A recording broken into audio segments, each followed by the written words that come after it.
Bianca! Oh my god, this is live from Iloilo City. Hi, I'm with your friends now. See? Say hi. Say hi.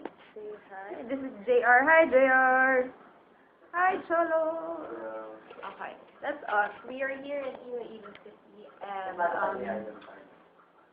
it's very nice here. It's like vegan. I don't know if you've been to Iloilo, but it's really nice here, and the weather's pretty good. It's not that hot, so it's okay to go around. I'm wearing my summer outfit.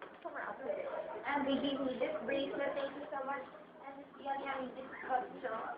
Thank you for bringing us together, Bianc. Ikaw na lang ang hindi ko nakikitang lover. Dapat sa birthday ko, dumating ka. Kala mo, abangan ko yan. Kailangan ko matok sa bahay ko ng Macy. Kailangan hintay ko yan. Anyway, thank you to all of the lovers also, not just here in Iloilo, but everywhere in Manila and all over the Philippines. Thank you so much.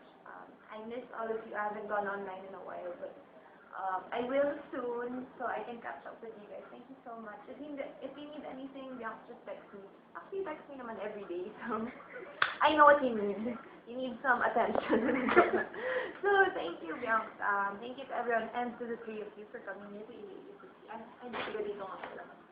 Thank you for coming to my hotel room when I haven't brushed my teeth yet. And when I wasn't ready to face the people yet. To face the people. You know, when they came a while ago, I haven't had a shower yet. They woke me up. So thank you guys for waking me up, or else I would have been left by the plane. Left by the plane.